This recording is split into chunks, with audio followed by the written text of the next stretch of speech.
Remove the infusion set from the package. Let's review the parts of the infusion set. The MiniMed Mio Advance comes in two separate pieces. One piece is the tubing with a connector on either side, and the other is the insertion device that holds the insertion piece.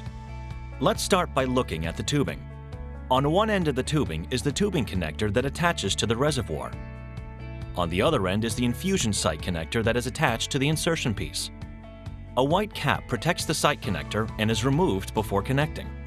Now we will look at the insertion device. Inside the insertion device is the insertion piece, which is made up of the cannula housing where the tubing is connected and a short, thin, flexible tube called the cannula. The insertion piece is preloaded into the inserter and is inserted into the body by pressing the top button. An adhesive pad sticks the infusion set to your body.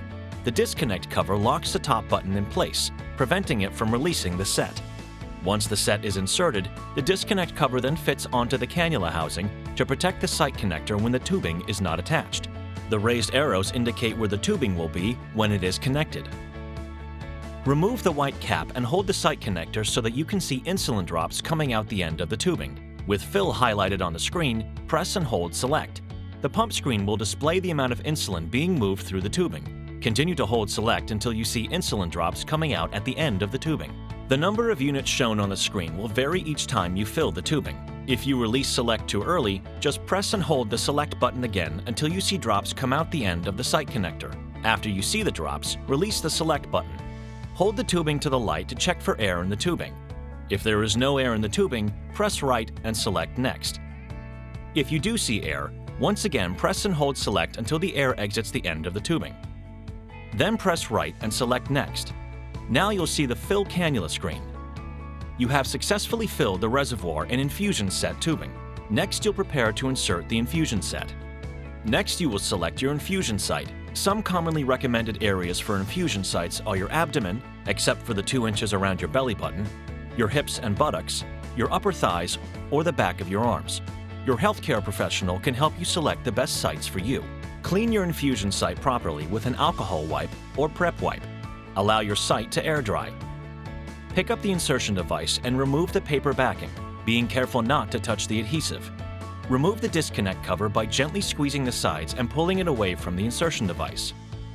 Store the disconnect cover for later use to protect the cannula housing when disconnected. Stretch the skin until smooth. Place the insertion device on the site that you have prepared. The raised arrows indicate the side where the tubing will be connected. To insert, firmly press the top button. Carefully pull the insertion device away from your body. Smooth the adhesive onto the skin. Hold the cannula housing steady with your finger, then push the site connector straight into the cannula housing until you hear a click. Now the cannula will need to be filled with insulin. On your pump, select Fill. The Fill cannula screen will appear with either dashes or the amount you previously used. Both the 6mm and 9mm cannula sizes require 0.6 units of insulin. To change the fill amount, press Select and use the arrows to scroll to the amount needed and press Select again. If the amount is correct, press down and select Fill Now.